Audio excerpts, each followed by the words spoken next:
अब देखिए वॉइस तो आ रही होगी, आ रही है वॉइस? साहिल वॉइस आ रही है बच्चे? एक बार बताएं मुझे, वॉइस का कोई इश्यू तो नहीं होना चाहिए मेरी तरफ से, वॉइस एकदम क्लियर है।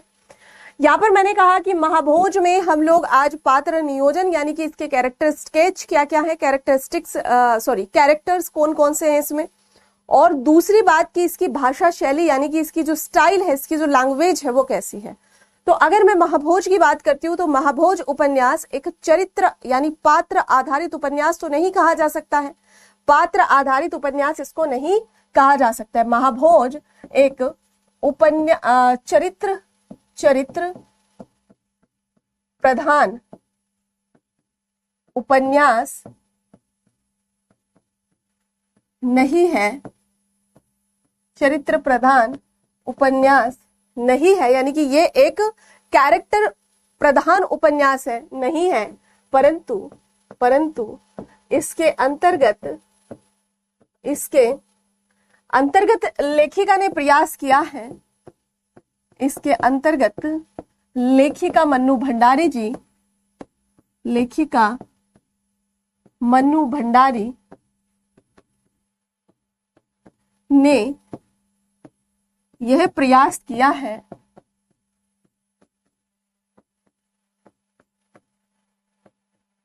कि चरित्रों की संख्या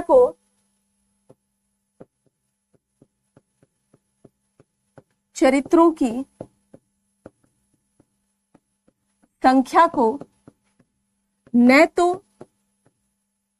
इतना कम और ना ही इतना अधिक रखा जाए,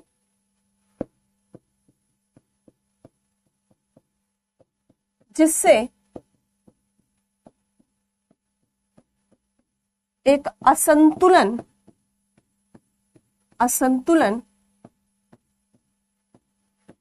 रचना में दिखाई देने लगे।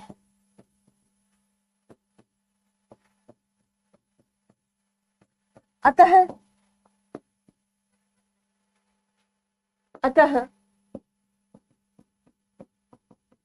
पात्रों की संख्या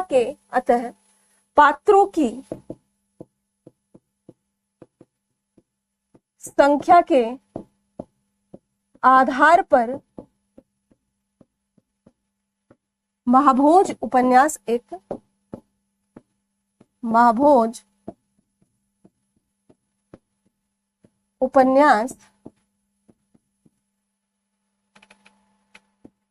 एक संतुलित उपन्यास है, राइट, यानी कि बहुत ही बैलेंस्ड टाइप का उपन्यास है।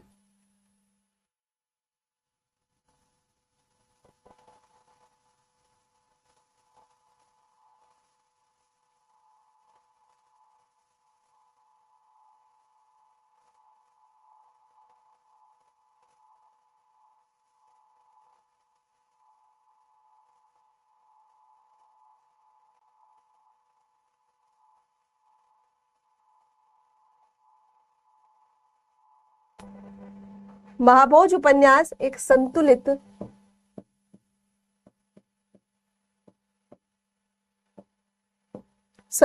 उपन्यास है, ठीक है।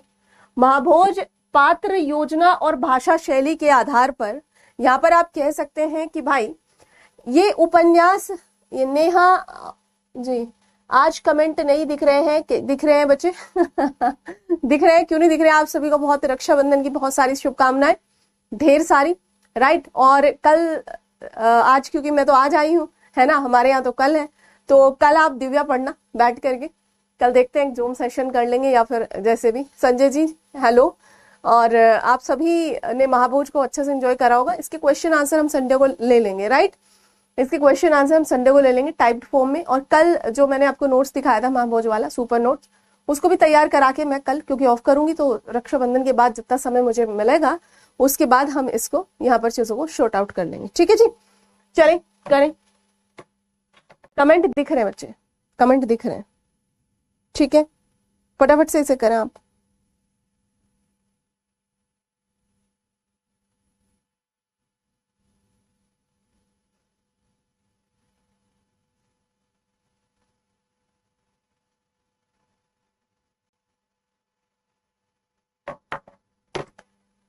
हाँ, कल भी है राखी, आज भी है राखी। Very good.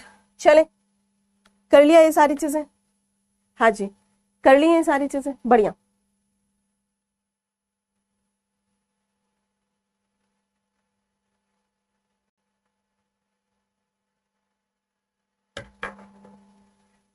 बिल्कुल, हम कल भी आ जाएंगे, कोई ऐसा इशू।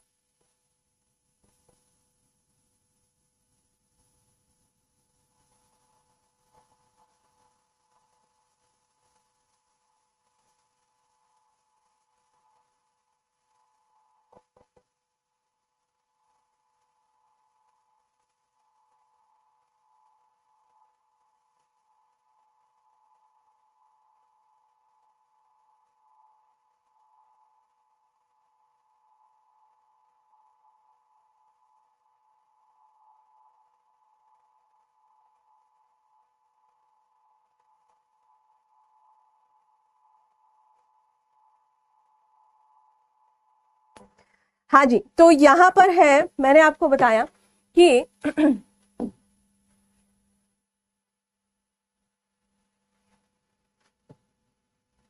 चलो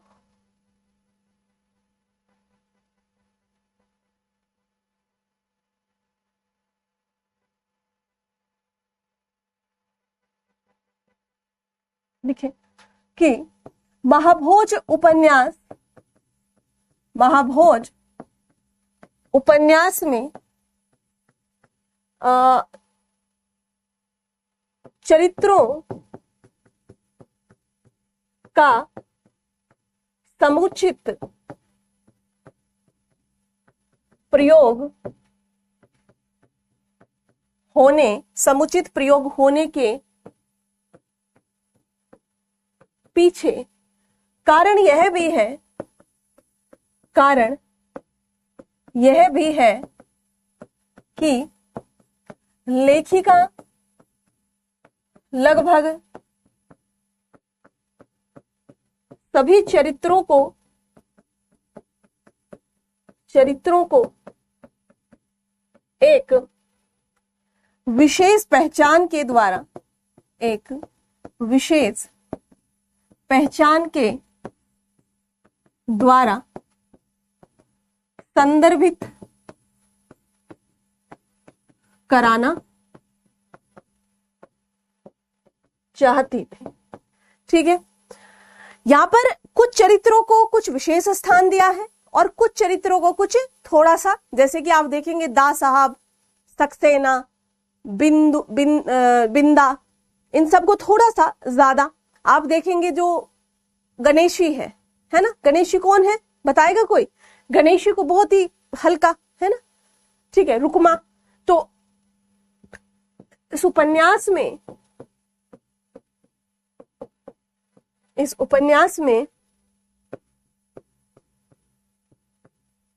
कुछ पात्र शुरू से ही प्रभावी बने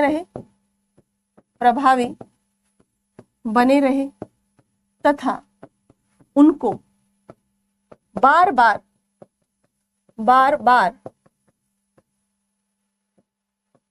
बार दिखाया गया है। वहीं साथ ही अच्छा, इसमें लिख लीजिए दिखाया गया है, जैसे दा साहब, बिंदा, एसपी सक्सेना आदि। साथ ही लिख लिया, साथ ही कुछ उपन्यासों, कुछ पात्रों को या कुछ चरित्रों को का हल्का जिक्र जैसे गणेशी आदि जिक्र किया गया है। ठीक है, कुछ ऐसे कैरेक्टर्स हैं जिनको बहुत ही हल्के से दिखाया, जैसे गणेशी है ना, बहुत, एक क्या कह रहे हैं, चाय देता था, गणेशी चाय देता था। संजय जी सही सही से पढ़ा है उपन्यास। गणेशी कौन है? गणेशी मृत्यु किसकी हुई है? बीसू की। बीसू के पिताजी का नाम क्या है? हीरा। और हीरा के साथ पकड़ के कौन आता है? गणेशी। ये कोई और है? बताएं, गणेशी है या कोई और है? बताएं भाई, जितने बच्चों ने पढ़ा है इस चीज को तो वो बता सकते हैं, है?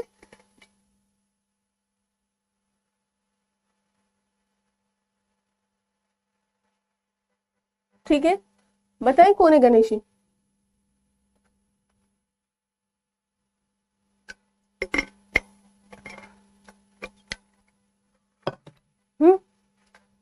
लिखे इसमें, जिस प्रकार से,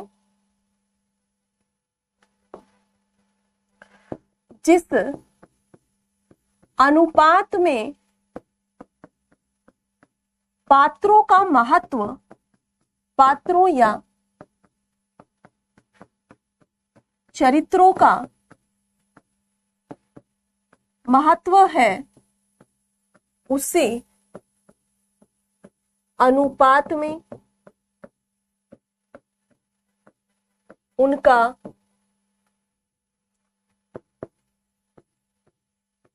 विवरण भी दिखाया गया है। जैसे लखन, महेश एवं गणेशी इस उपन्यास में, इस उपन्यास में एक महत्वपूर्ण भूमिका का निर्वहन नहीं कर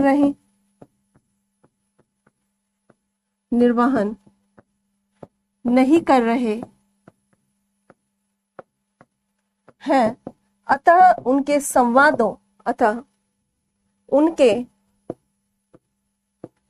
संक्षिप्त संवादों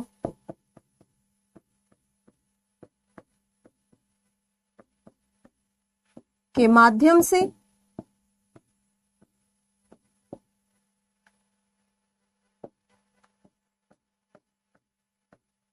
उनका परिचय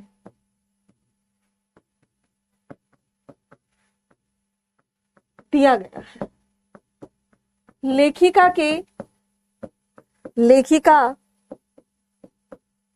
के इसी सूझबूझ के कारण,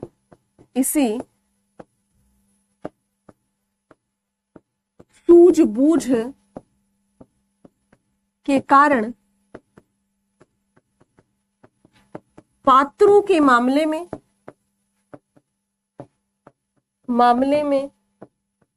कहीं पर भी बिखराव नजर नहीं आता। बिखराव नजर नहीं आता है।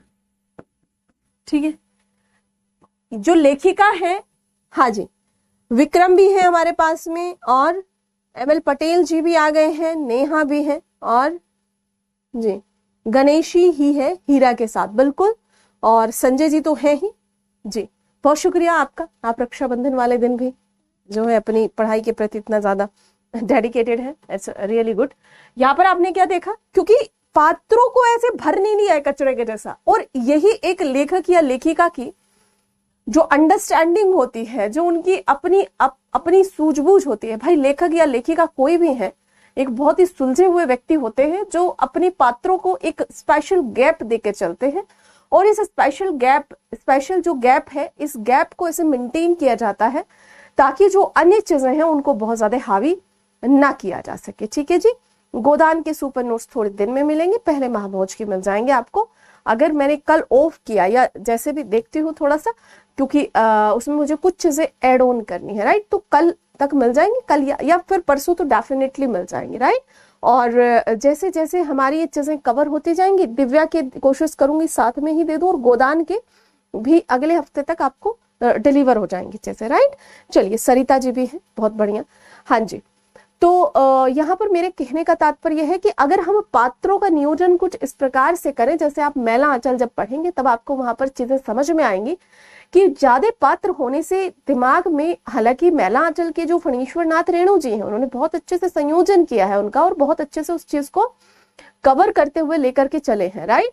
परंतु अगर हम बात करें यहाँ पर कि बहुत हैफेजर्ड नहीं हुई है अच्छे से, क्यों नहीं हुई है? उनकी सूझबूझ के चलते नहीं हुई है, ठीक है।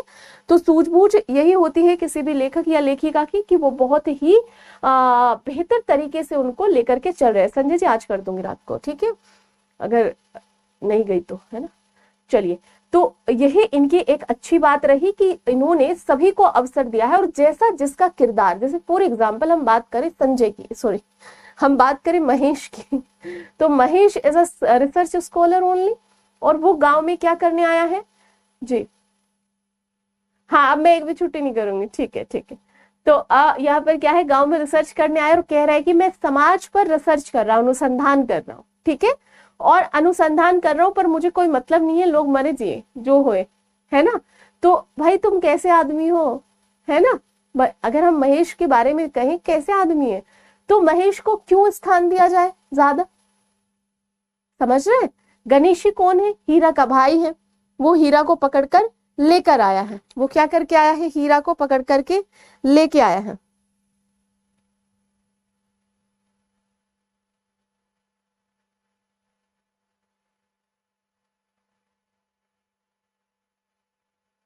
ठीक है, ओके।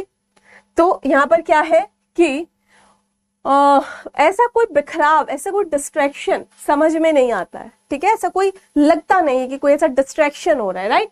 क्योंकि डिस्ट्रैक्शन कब होता, मान लिया कि ये कहानी यहाँ पर इस मुद्दे को छोड़ दिया और पत्र छप रहे हैं, है ना, मशाल छप रहा है, इधर रैलियां निकलने लगी, बीसू मर गया, बिंदा मर गया, उनको अगर नहीं संयोजते, अगर उनको एक साथ नहीं लेकर के जाते, ठीक है, तो उनको यहाँ पर दिक्कत आ जाती, ठीक है। तो इसलिए इसको कहा गया कि एक बहुत ही अच्छी रचना के तौर पर इसमें इनका नियोजन किया गया है, ठीक है। नेक्स्ट इसमें लिखेंगे कि पात्रों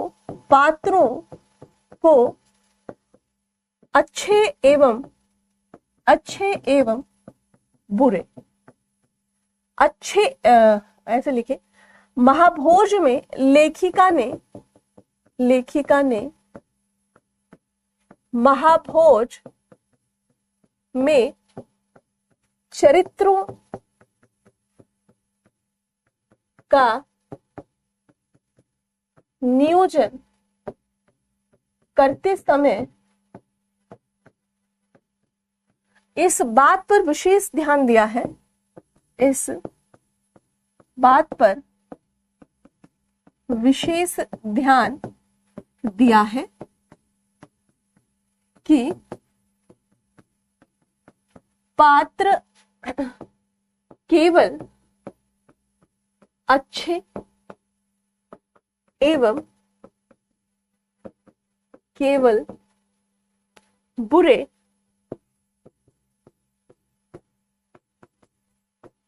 होने के साथ साथ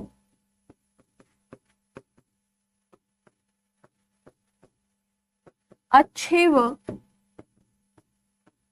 बुरे, यानी कि इसे हम कहते हैं ग्रे कैरेक्टर। क्या कहते हैं? ग्रे कैरेक्टर कहते हैं। ग्रे कैसा होता है? जैसे फॉर एग्जाम्पल आप किसी को भी देखें अपने आसपास, कोई भी ऐसा व्यक्ति कि केवल बुरा है, कोई भी ऐसा व्यक्ति केवल अच्छा है, परिस्थितियों वश बदलता रहता है। अगर मैं अपनी स्वयं की बात करूं तो मैं कई ऐसे लोगों के साथ बहुत बुरी हो जाती हूं जो वास्तव में मुझे ऐसा लगता है कि वो मेरे साथ अच्छा नहीं कर रहे हैं। होता है सबका समझ रहे? तो यानी कि ये क्या होता है, कोई भी व्यक्ति completely right, completely wrong, completely अच्छा, कंप्लीटली बुरा इस पत्र का इसमें नहीं दिखाया गया है।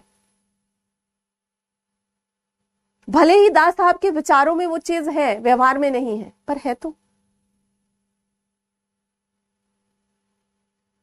अब अगर हम सक्सेना की बात करें, कुछ लोग बहुत गंदे हैं, कुछ लोग बहुत अच्छे हैं, कुछ लोग बीच के, जैसे सक्सेना, तो इन्होंने अच्छे व बुरे के रूप में इन्होंने दोनों को लाया है। ठीक है, अच्छे व बुरे का संघात, यानी कि ध्यान दिया है कि पात्र केवल अच्छे एवं केवल बुरे होने के साथ साथ अच्छे व बुरे, नहीं नहीं नहीं, गलत हो गया, अच्छे व बुरे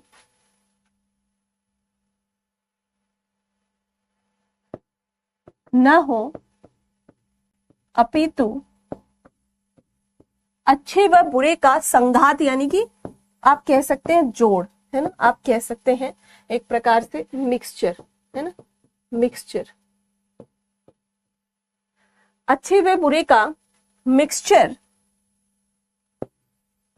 के रूप में दिखाने का या दिखाने पर विशेष बल दिया।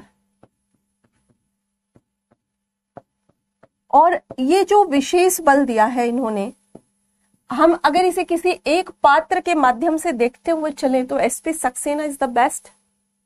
ठीक है, क्या हो जाएगा यहां पर एसपी सक्सेना, है ना, लिखे इसका या इसके एक उदाहरण के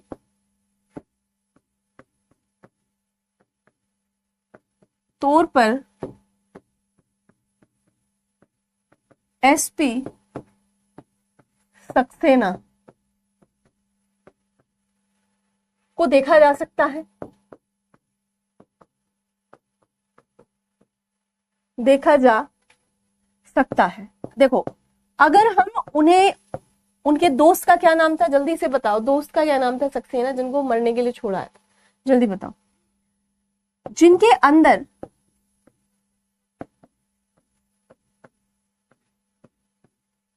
अच्छाई एवं बुराई का एक बड़ा ही जबरदस्त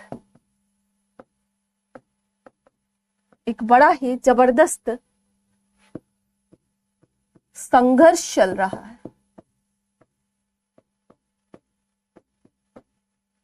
उनका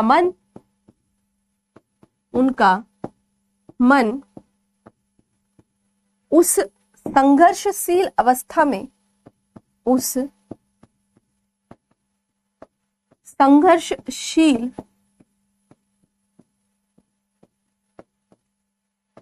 अवस्था में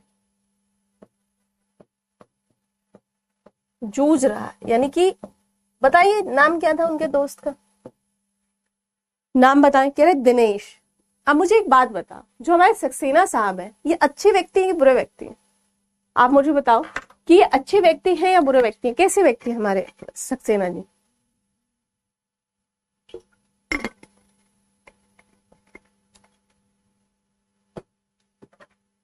अब मैं अगर बात करूं कि अगर हम दिनेश के पॉइंट ऑफ व्यू से इनको देखते हैं तो दिनेश कौन है? दिनेश है सक्सेना जी का दोस्त, सक्सेना का दोस्त। और दिनेश को ये आदमी मरने के लिए छोड़ आया। तो अगर हम दिनेश के पॉइंट ऑफ व्यू से इनको देखें, अगर हम इनको किसके पॉइंट ऑफ व्यू से देखें? दिनेश के पॉइंट ऑफ व्यू से, दिनेश की नजर में सक्सेना कैसा आदमी हो गया? सक्सेना अच्छा आदमी हो गया, सॉरी बुरा आदमी हो गया, है ना। और दूसरा बच्चे यहां पर देखें आप लोग कि अगर हम इनको देखें, अगर हम सक्सेना साहब को किन की नजरों में देखें, अगर हम सक्सेना को किन की नजरों में देखें, यहां पर सक्सेना को देखें हम, हमारे दूसरे भाई साहब हैं बीसू की मौत के बाद बिंदा के बयान लेने पर सक्सेना जब बीसू की मौत हो गई और बिंदा के बयान लिए जा रहे हैं, तो सक्सेना भाई साहब जो है यहाँ पर, सक्सेना भाई साहब यहाँ पर बिंदा को बचाने का प्रयास कर रहे हैं। ये कह रहे हैं एक बार मैंने उसे छोड़ दिया था दिनेश को, अब नहीं छोड़ूंगा। ठीक है, अच्छे थे, डिपेंड ऑन सिचुएशन, बिल्कुल उसे तो छोड़ के आए मरने के लिए, अच्छे थे हैं, अच्छे तो नहीं थे, उसको छोड़ के आए। अपराध बोध उनके अंदर है, नियत्ता अंग्रेजों की गोलियां खाने के लिए उसको छोड़ आए थे, है ना। कैसा था दिनेश? दिनेश था नियत्ता, और इस नियत्ता यानी कि बिना किसी हथियार के, और अंग्रेजों की गोलियां बरस रही थी, अंग्रेजों की गोली, और इसको छोड़ के खुद स्केप कर गए, खुद भाग आए। और यहां पर अगर हम बात करें तो सक्सेना बिंदा के बयान लेने के बाद सक्सेना अब क्या करना चाहते हैं? न्याय दिलाने की कोशिश कर रहे हैं, तभी तो इतना प्रपंच रचे हैं, न्याय दिलाने की कोशिश में है, कोशिश में। और इस कोशिश को करते करते वो यहां पर हमारे जो भाई साहब हैं, कौन से यहां पर जो है बिंदा जी, बिंदा को बचाने का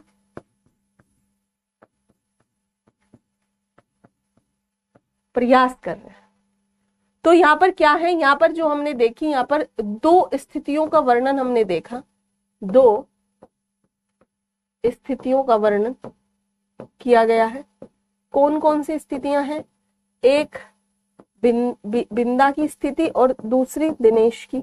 दिनेश की हो चुकी है और बिंदा की होने वाली है, तो इसे बचाना चाहते हैं। और इसे क्योंकि उनके अंदर एक अपराध बोध है मैम, उस टाइम में सिचुएशन अलग था, इसका एसपी सक्सेना को गिल्टी भी फील हुआ, बिल्कुल, इसलिए वो दोबारा वही गलती, बिल्कुल।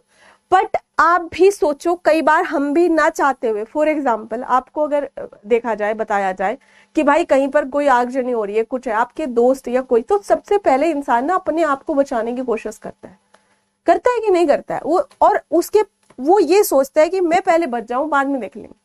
तो कहीं ना कहीं उस सेल्फिशनेस में, हालांकि बाद में अगर कोई आदमी अपराध बोध कर रहा है, उसको गिल्टी है, तो वो कोई बुरा इंसान नहीं है। आदमी अगर गलती करके भी सोच ले कि मैंने गलती करी है ना, मुझे उस चीज का क्या है, गिल्टी है, तो भाई कोई बुरा उसने वो नहीं कर दिया है, समझ रहे? तो यहां पर ये चीज भी आ जाती है। ओके, लिखे एसपी सक्सेना, एसपी सक्सेना के भीतर अपराध बोध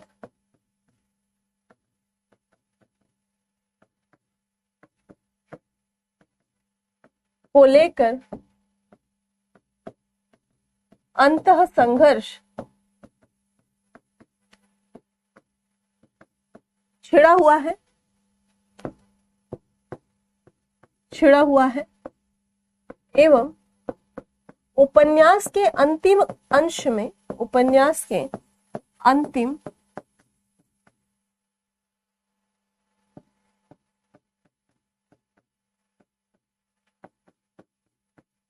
भाग में लेखिका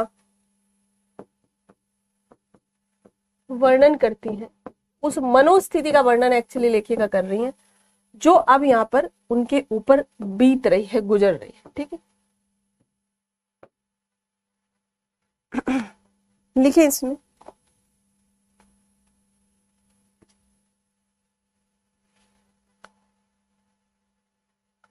आज तक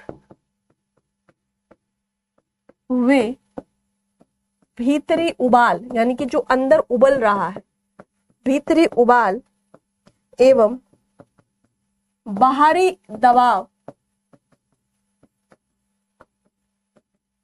के बीच घुटने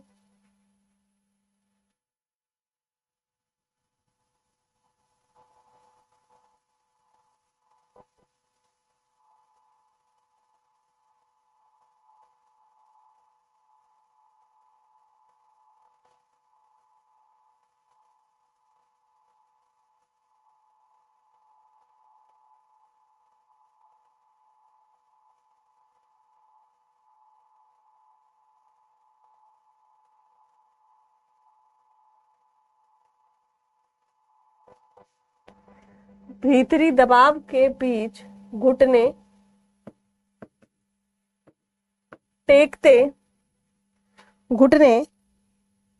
टेकते आए हैं।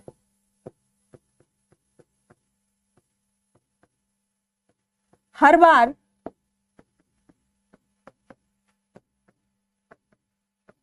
बार दिनेश को लड़ाई के मैदान में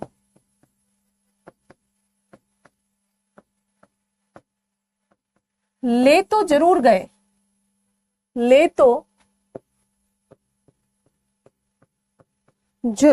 हैं, पर जैसे ही गोलियां चली उसे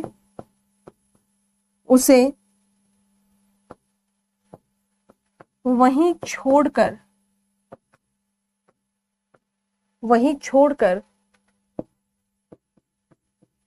भाग गए हैं। अकेला, निहत्था, वह गोलियों की बौछार में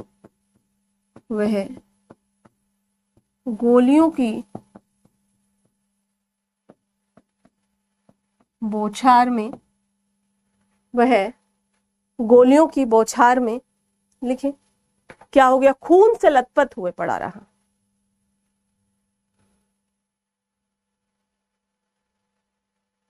लिख लिया, बौछार में खून से लहू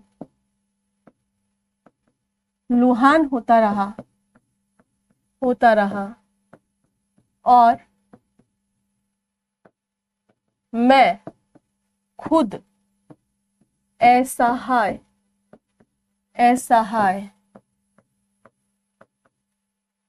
अपराध, मतलब उसके ऊपर तो खून आता रहा, वो खून से लहूलुहान होता रहा, और मैं कौन, खुद एसपी सिन्हा असहाय अपराध बोध से, नहीं और नहीं।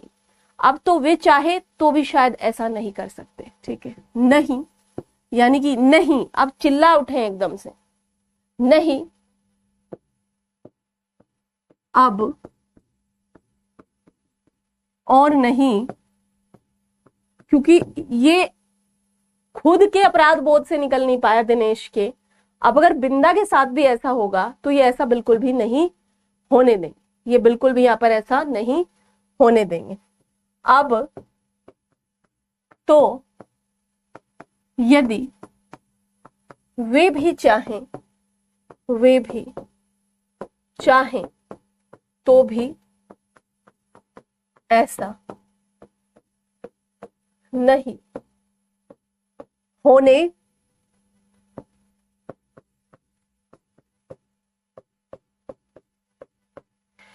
यानी कि अब तो चाहे कोई आ जाए, अब एसपी सिन्हा अपने आप को उस असहाय, उस अपराध बोध से और ज्यादा गिल्टी से नहीं भर सकते हैं। ठीक है, क्या है यहाँ पर, ये क्या लिख रहे हो आप बच्चे, संजय जी क्या लिख रहे हैं आप भाई,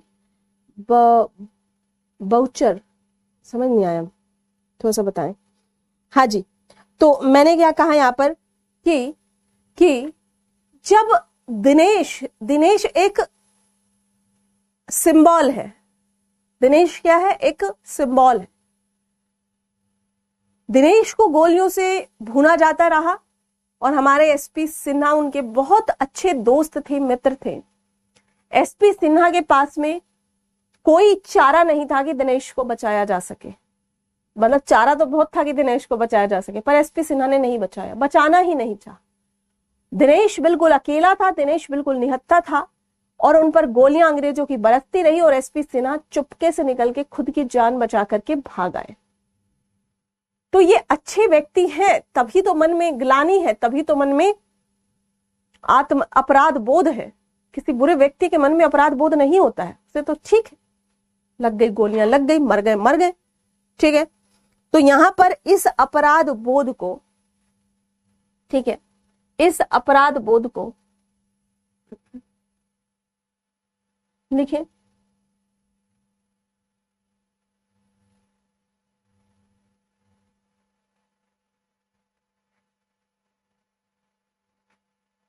लिखें कि उपन्यास में अन्य भी ऐसे कैरेक्टर्स हैं। लिखें महाभोज उपन्यास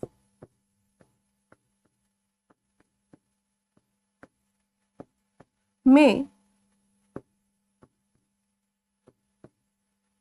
मन्नू भंडारी ने अन्य चरित्रों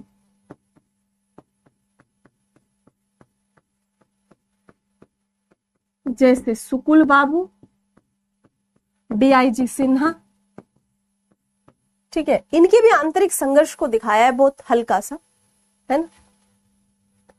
डीआईजी सिन्हा, नहीं नहीं, सुकुल बाबू में तो कोई संघर्ष नहीं है। लखन देखें,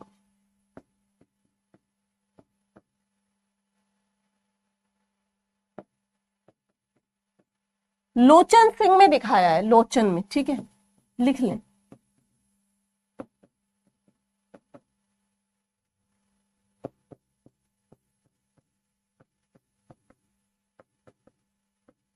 लोचन बाबू में हल्का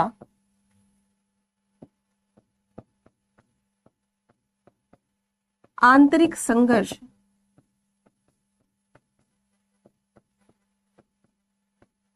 दिखाया है तथा साथ ही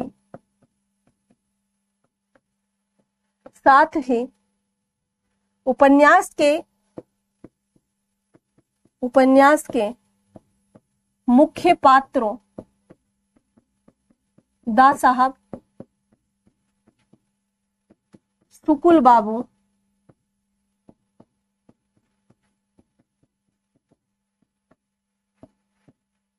के आंतरिक संघर्ष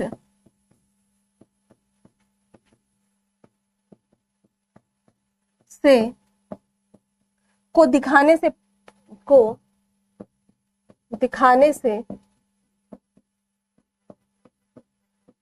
परहेज किया है।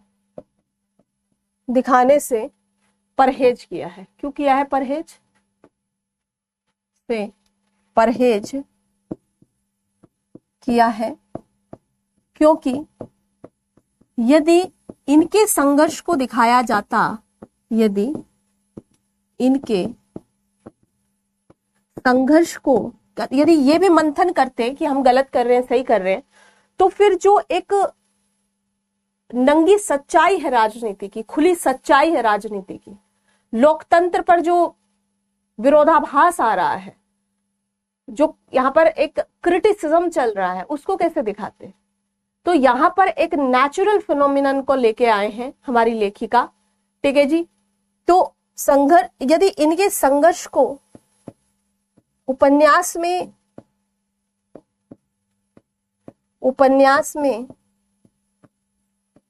दिखाया जाता तो यह है, लिखें, यदि इनके संघर्ष को उपन्यास में दिखाया जाता तो ये वास्तविकता से काफी दूर हो जाता, है ना। लिखें इसको।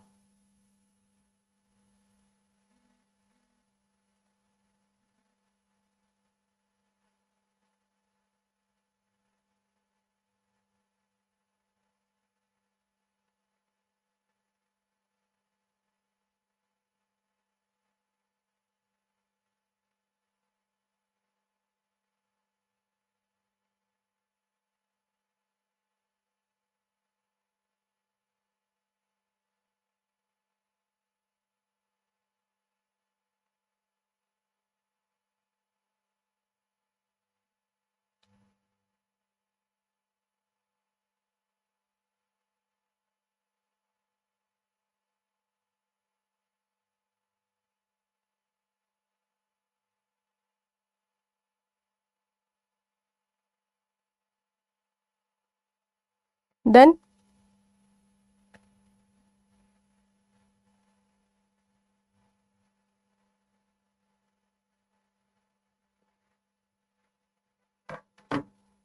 लिखिए बच्चे। तो यह है वास्तविकता से काफी दूर हो जाता तथा राजनीति की जिन विद्रूप समस्याओं को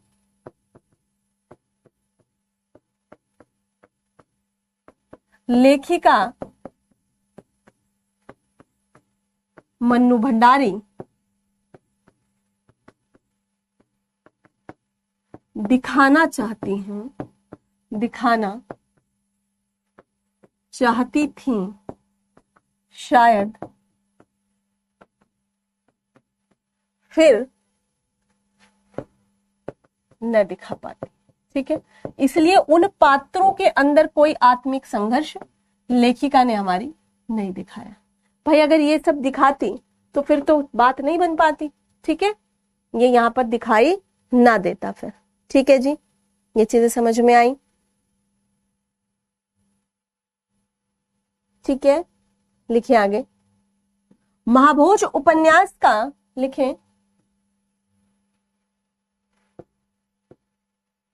महाभोज उपन्यास के पात्रों में एक सकारात्मक बात यह भी है, एक सकारात्मक विशेषता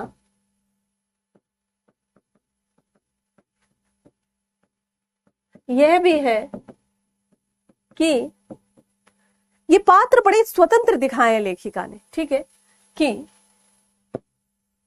इन पात्रों को बड़ा ही स्वतंत्र दिखाया गया है।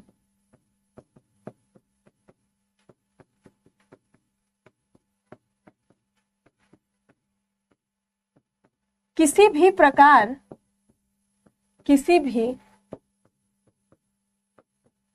प्रकार के दबाव के अंतर्गत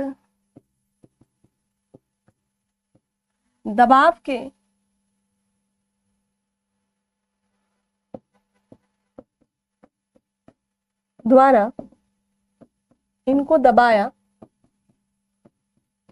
नहीं गया, जिसके कारण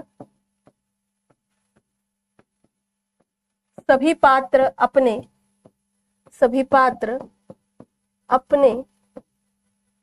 अपनी भूमिका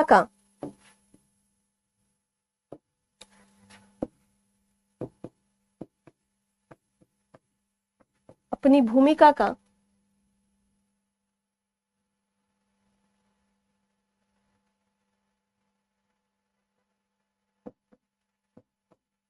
निर्वहन करते नजर आए हैं।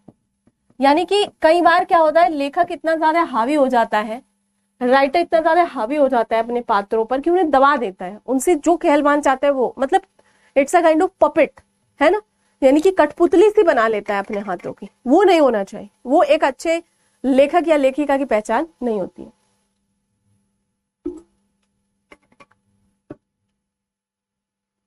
समझ आई बात?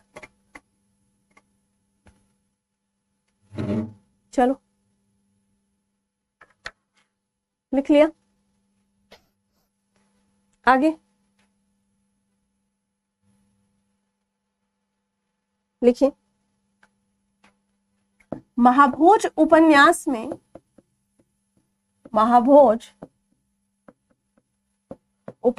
में कई जगहों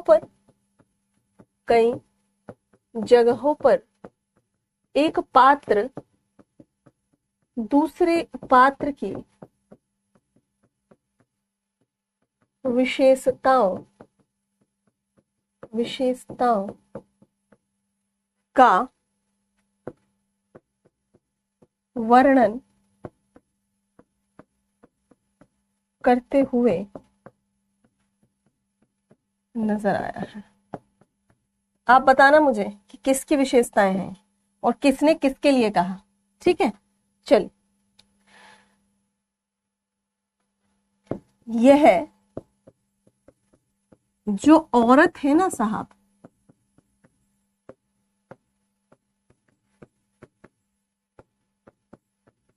बहुत ही बदजबान, बहुत ही क्या है, बदजबान औरत। यह जो औरत है ना साहब बहुत ही बदजबान है और बहुत ही बदमिजाज भी है। बताएं, बहुत ही बदजबान और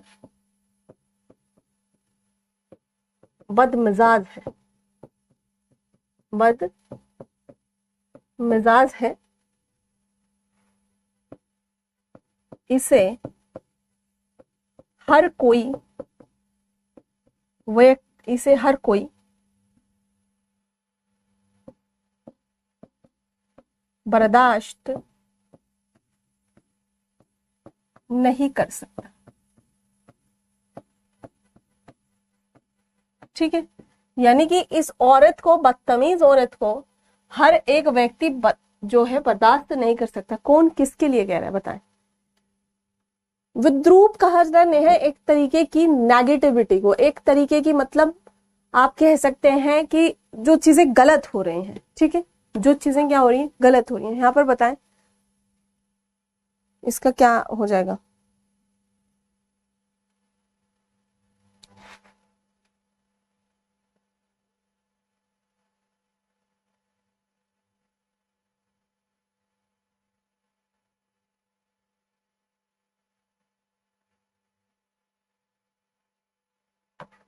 बताएं, यह जो औरत है ना साहब, अब यहां पर कोई कह रहा है,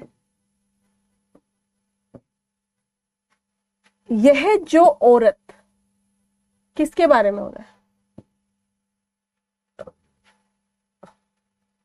बताएं? और ये कौन कह रहा है? बिंदा रुकमा के बारे में, बिंदा रुकमा के बारे में। ये तो सही है, ये जो औरत है ये रुकमा है। कौन है? रुकमा है। अब ये बताएं कि कह कौन रहा है, बताएं फटाफट से। कब का वर्णन है ये? कब का वर्णन है?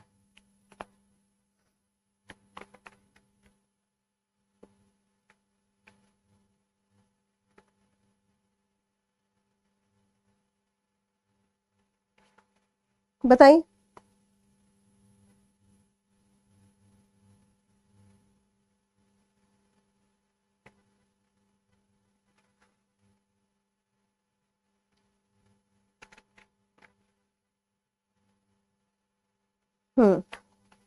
महीने से क्या होता है? Page number 96। महीनों से क्या होता है साहब? यह तो मन मिलने की बात है। जब सक्सेना ने कहा कुछ ही महीनों के तो दोस्त हो, है?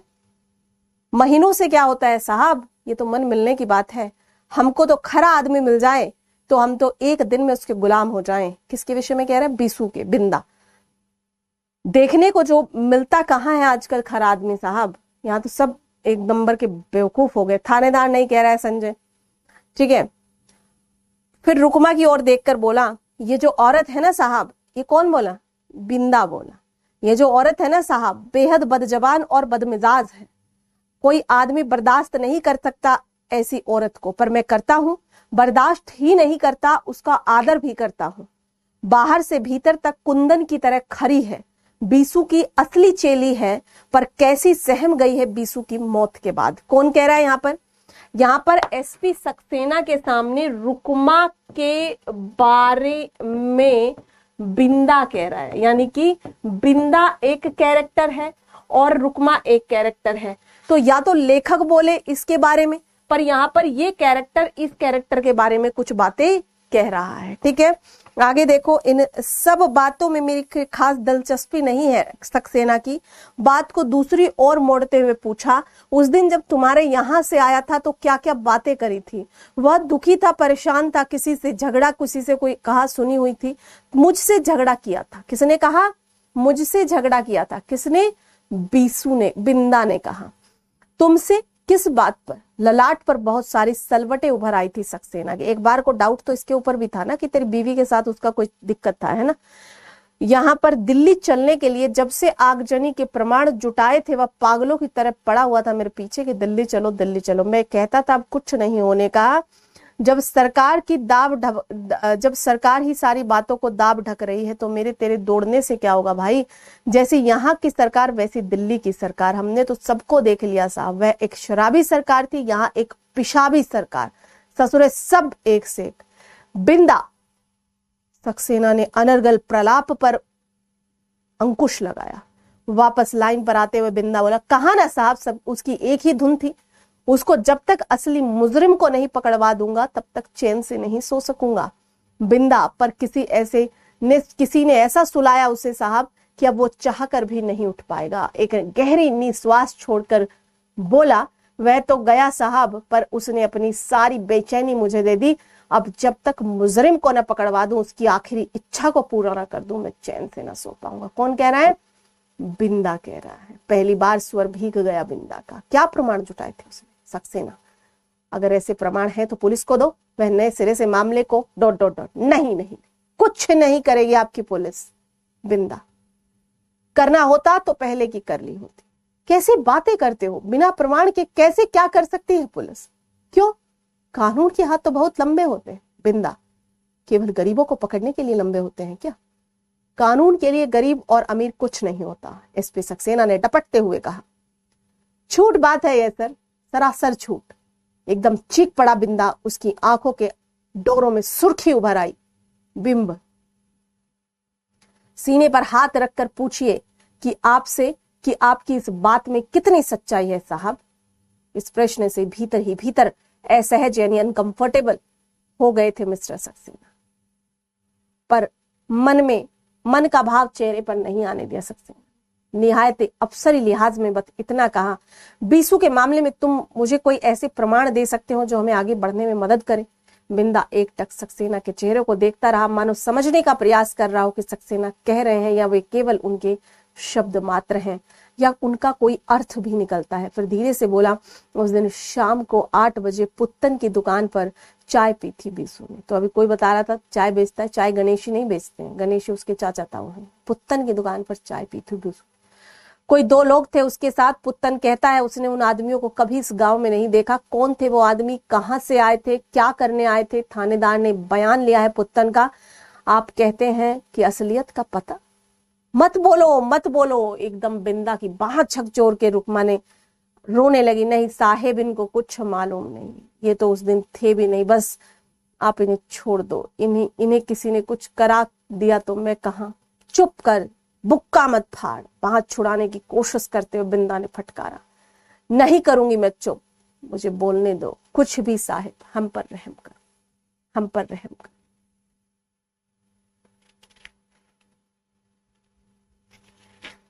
थानेदार हिम्मत करके भीतर घुसाया। सर पानी पिलाओ इन लोगों को और मुझे भी। रुकमा ने पानी नहीं पिया, हाथ जोड़कर यही रिरियाती रही, इनसे कुछ मत पूछो साहिब, अब इन्हें छोड़ दो, इन्हें कुछ मालूम नहीं। जानते हैं साहिब, बीसू इनके लिए भगवान था, बिल्कुल भगवान।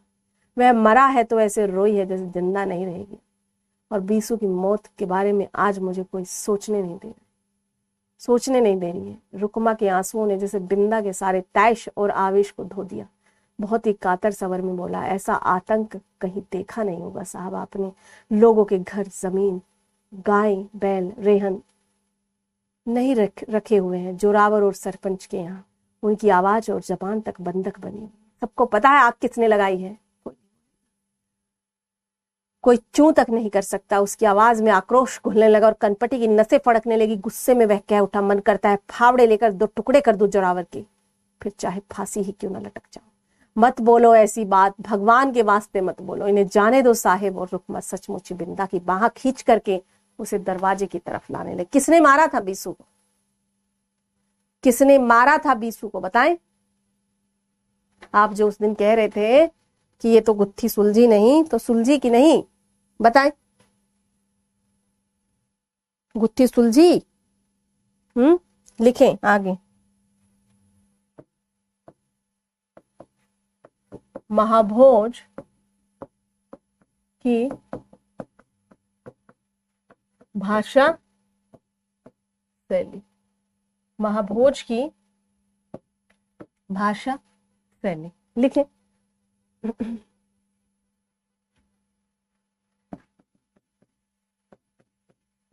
किसी भी रचना में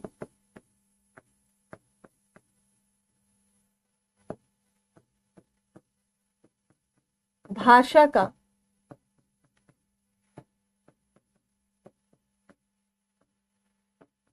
विशेष महत्व होता है, क्योंकि भाषा ही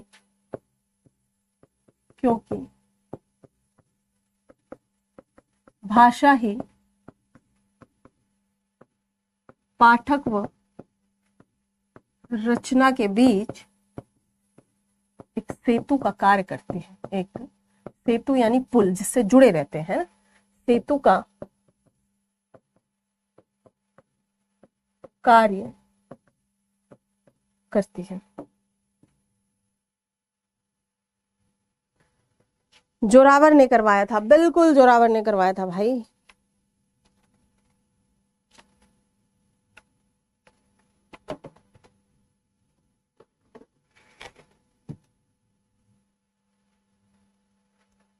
महाभोज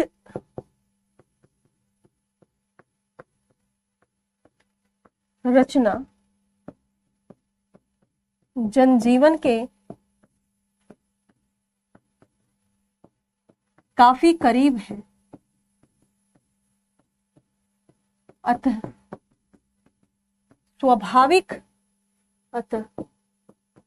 स्वाभाविक तौर पर इसमें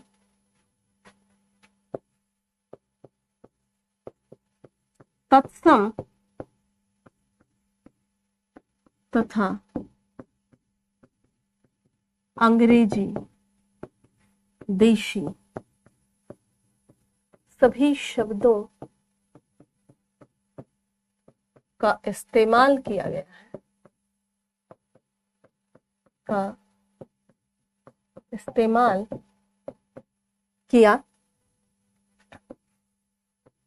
गया है, ठीक है। लिखे आगे।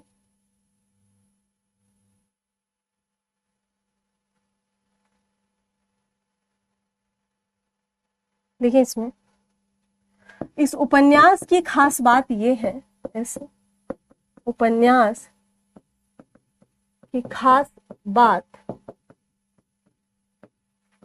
यह है कि लेखिका ने शब्दों के अनुपात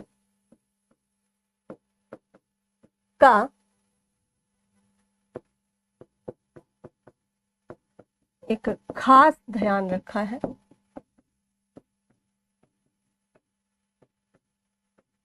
तथा एवं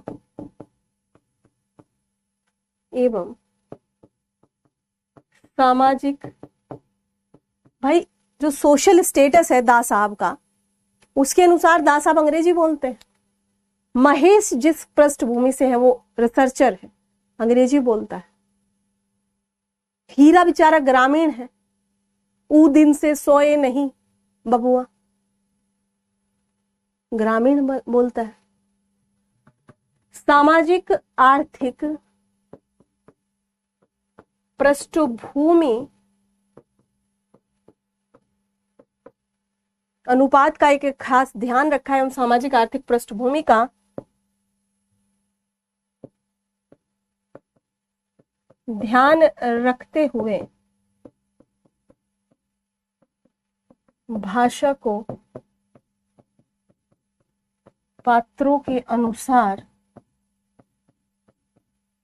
निर्वाह कराया है। भाषा का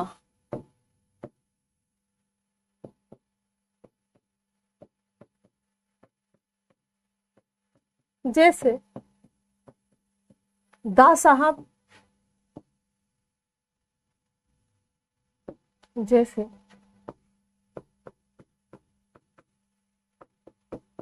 दा साहब एवं दा साहब एवं महेश एक शिक्षित एवं शिक्षित वर्ग के प्रतिनिधि हैं, अतः उनकी भाषा में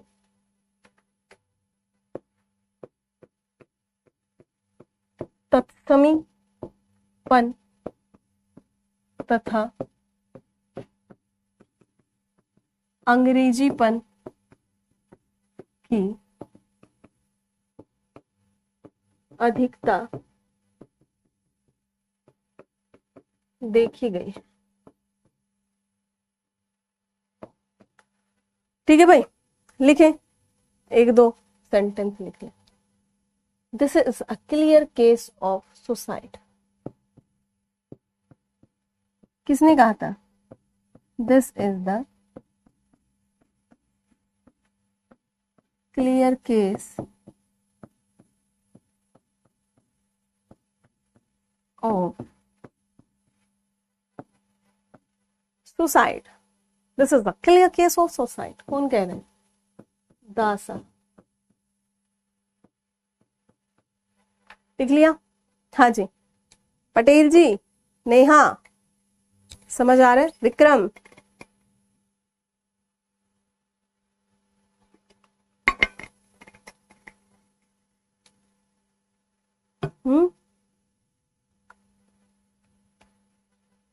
लिख लिया?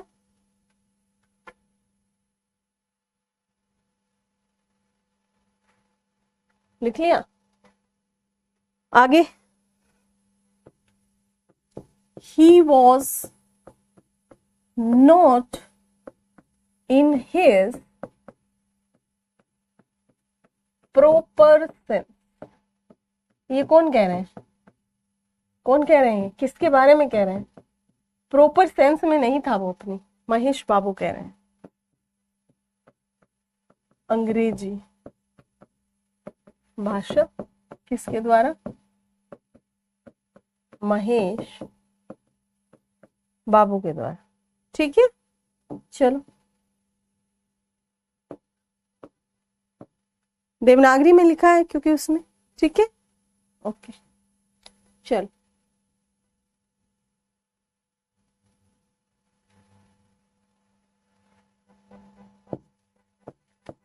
ये ससुरे सीना तान कर आंख में आंख डालकर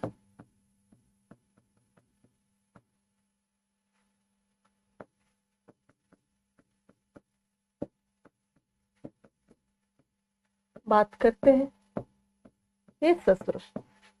ये ससुर सीना तान कर आंख में आंख डालकर बात करते। कौन कह रहा है? जोरावर। बर्दाश्त नहीं होता है जोरावर। और ये कौन सी भाषा है? आप इसे कह सकते हैं जोरावर क्या है? जाट है ना? तो इसलिए ये तद्भव और देसी का संयोग, ठीक है, इन दोनों भाषाओं के संयोग के रूप में इसे देखा जा सकता है। जाट है ना, तो अपनी अलग प्रकार की भाषा। अब रह गए हमारे हीरा जी। हीरा जी एकदम देसी है ना? हीरा जी कह रहे हैं कबो कबो तो रात भर छटपट करे सरकार, है ना? कबो कबो, कबो कबो तो रात भर छटपट छटपट करे सरकार।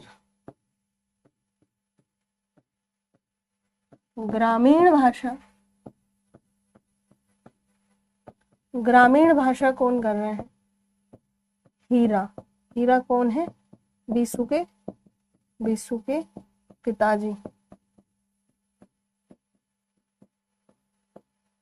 बुजुर्ग व्यक्ति हैं। कबो कबो तो रात भर छटपट छटपट कर है सरकार। कौन? बीसू। ठीक है, लिख लिए, आगे चले।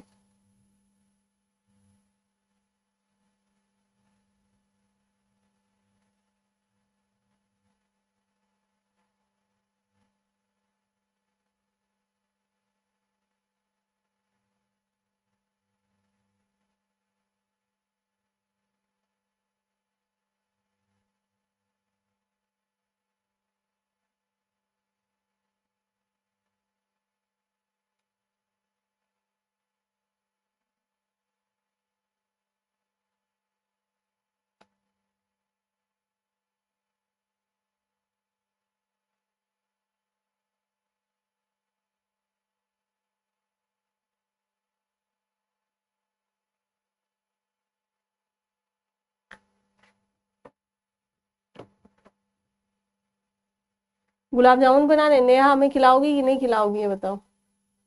है, बाकी बच्चों को खिलाओगी, बाकी अपने साथी सहपाठियों को खिलाओ गुलाब जामुन। चलो 2 मिनट और लिख लो, बस खत्म ही हो जाएगा ना फिर। ठीक है, चलो।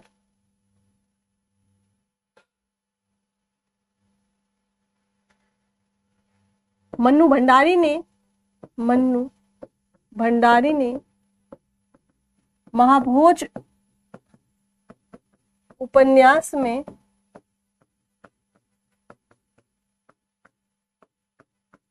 सूत्र शैली, क्या होती है सूत्र शैली? मतलब एक प्रकार का ऐसा स्टाइल जिसमें कुछ बांधा हुआ हो, ठीक है। सूत्र शैली का प्रयोग किया है। जैसे जैसे एक जगह ये कहती हैं कि कुर्सी एवं इंसानियत में बैर है। मतलब छिपा है ना इसमें कुछ, कि अगर कोई व्यक्ति कुर्सी पर बैठेगा, राजनीतिक गद्दी पे बैठेगा, तो वो इंसान नहीं बन पाएगा। फिर इंसानियत अलग है, कुर्सी अलग है, दोनों अलग अलग ही रह सकते हैं। ठीक है, कुर्सी एवं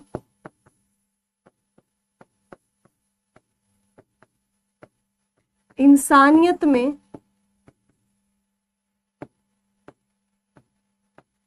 ये क्या है? ये सूत्र शैली है। ये सूत्र शैली है जिसका प्रयोग मन्नू भंडारी जी ने अपने इस उपन्यास में कई जगह पर किया है। कुर्सी एवं इंसानियत में बैर है। मरे हुए, यहाँ पर इन्होंने ये कहा है कि मरे हुए, जब बीसू को देखते हैं मरे हुए, क्योंकि लगता है ना सो रहा है, मरे हुए और सोए हुए आदमी में, सोए हुए आदमी में अंतर ही कितना होता है। अंतर ही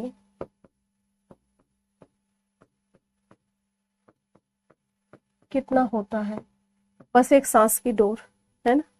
कितना ही ज्यादा अंतर होता है, बस एक सांस की डोरी।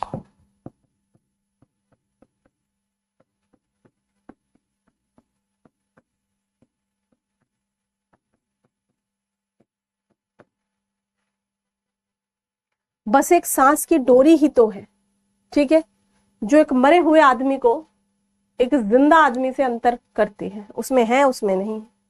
ठीक है, नेक्स्ट लिखे इसमें, 2 चीज और लिख लो बस। लिखे इसमें, महाभोज में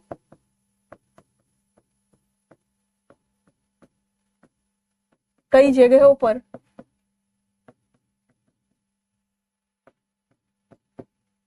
व्यंग की, पहली बात तो व्यंग का मतलब ये नहीं होता कि हम हंस हंस के लोटपोट हो जाएं, ऐसा तो कहीं भी नहीं हुआ है इसमें, है ना। बहुत ही एक तरीके का सेंसिटिव उपन्यास है। व्यंग की भाषा का प्रयोग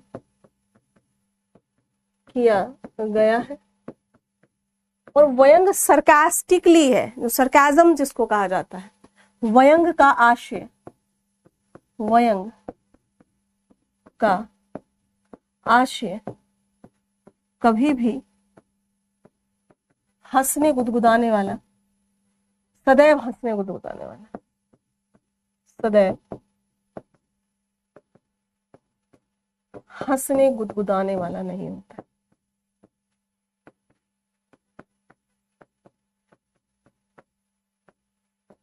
नहीं होता, अपितु यह है राजनीति पर एक चोट, एक प्रहार, एक व्यंग, है ना।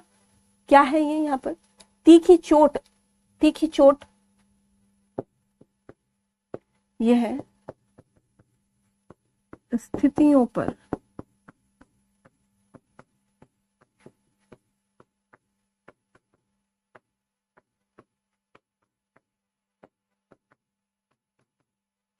जैसे कहता है ना, गेंडे की खाल जैसी हो गई राजनीति में रहते रहते।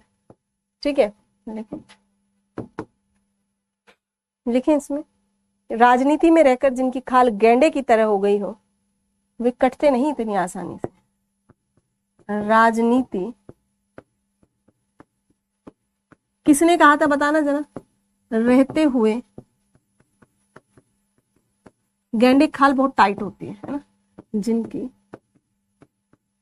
खाल गेंडे सी, गेंडे जैसी हो गई हो, वो वे कटते नहीं आसानी से, वे कटते नहीं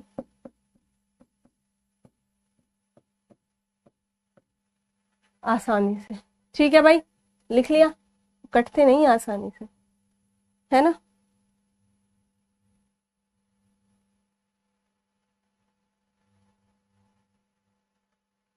डन। नेहा, संजय, निकलनी क्या? आप रसगुल्ले बनाने हैं। चल, एक लास्ट लिख लीजिए मुहावरों वाला, लास्ट लिख लीजिए मुहावरे वाला। लिख लिया? महाभोज में, महाभोज उपन्यास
अब आ रही होगी। मैं दोबारा बता देती हूँ क्या मैंने लिखा है, क्या मैंने कहा है। ठीक है, वो ये 5 मिनट से वॉइस नहीं आ रही थी, माफी चाहती हूँ, क्योंकि मैं तो लिख ही रही थी, मैंने देखा नहीं, सॉरी। यहाँ पर देखेंगे, मैंने कहा कि महाभोज उपन्यास में, क्योंकि भाई जो भी चीजें जनजीवन के पास होंगी, जो भी चीजें नेचुरल लाइफ के पास होंगी, उनमें आपको ये चीजें मिलेंगी ही, कि उनमें लोकोक्ति और मुहावरे मिलेंगे ही, उसके बिना वो एक तरीके से इनकम्प्लीट है, अधूरा है। ठीक है, तो इसमें भी दिया है, जैसे कि यहाँ पर कहा गया है कि 1 मिनट को तो सचमुच में ही मेरी हवा टाइट हो गई, हवा खिसक गई। बताएं हवा टाइट होने का मतलब क्या है? दूसरा है लेने के देने पड़ गए। क्या हुआ? लेने के देने पड़ जाना, कहते हैं ना कि लेने के देने पड़ गए, मतलब।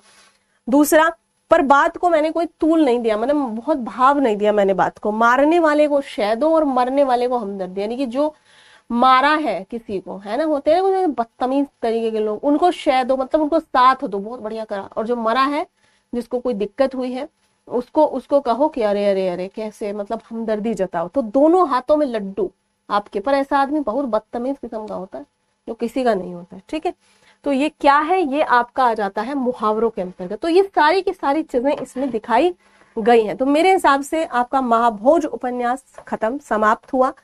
और इसी महाभोज उपन्यास के बाद में हम कल से, अगर हमारी क्लास हुई कल, बच्चे देख लेना इस चीज को। मैं थोड़ा सा देख लूं मेरा क्या प्रोग्राम है, कोशिश करूंगी लेट भी ले लूं, पर ले लूं क्लास, है ना।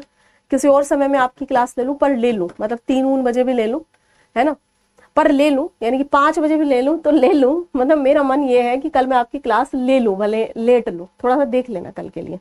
मतलब कल मैं छुट्टी नहीं करना चाहती, मैं आपको ये बता रही हूँ। ठीक है, तो लेट ले लूं थोड़ी सी, पर ले लूं आपकी क्लास, 5 से ले लूं, कोई दिक्कत तो नहीं है किसी को।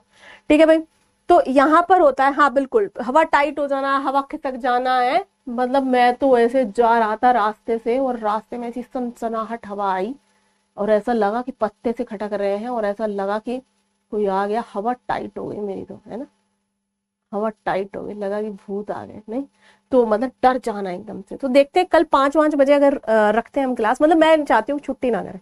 अगर मेरा मतलब भाई भाई का क्या सीन है भाई, उसका कब था ऑफ, मेरे को तो ये भी नहीं पता, है ना। आज आएगा तो कल जाएगा, तो कैसे कैसे क्या टाइमिंग होएगी देख लेते।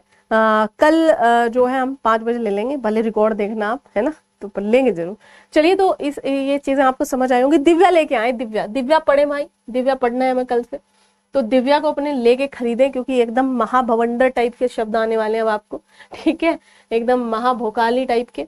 तो उन शब्दों को समझने के लिए हमें थोड़ा सा धैर्य धारण करना होगा, क्योंकि वो शब्द हमारे पल्ले नहीं पड़ेंगे। दिव्या जो है आपका तत्सम तरीके का उपन्यास है, और तत्सम आप समझते हो, जो संस्कृत निष्ठ शब्द होते हैं, उन शब्दों पर आपकी क्या पकड़ है, कैसी पकड़ है, वो चीजें मुझे नहीं पता, क्योंकि मेरे पास तो बहुत सारे मेल आते हैं, बहुत सारे मैसेज आते हैं कि हमें इन शब्दों का अर्थ नहीं पता है। ठीक है जी, तो वो चीजें क्या है क्या नहीं है, वो मैं आपको कल बता दूंगी। दिव्या को कैसे पढ़ना है, कैसे नहीं पढ़ना है, वो चीजों की सारी बातें मैं कल हम डिस्कस करेंगे बच्चे। ठीक है, आप सभी को वापस से रक्षाबंधन की हार्दिक शुभकामनाएं। जिन्होंने आज मनाया उनको भी, जो कल मनाएंगे उनको भी, सबको शुभकामनाएं। ठीक है, सबको शुभकामनाएं। ओके जी, चलिए मिलते हैं फिर कल। ठीक, धन्यवाद, thank you so much to everyone. बढ़िया से एंजॉय करो, बढ़िया रसगुल्ले बनाना नेहा, और हमें भी देना। ठीक है भाई, चलो जी, शुक्रिया आप सभी का बच्चों। सुपर नोट्स करा दूंगी, ठीक है। थोड़ा लेट इसीलिए आना चाहती हूँ ताकि चीजों को कवर कर सकूं कल, है ना। ठीक है संजय, ओके ओके जी। कॉपी भी चेक करनी है आप लोगों को। समय थोड़ा मुझे आने में 2 घंटा लग जाता है, आज सोचो मैं आई हूँ अभी 2 घंटा लग।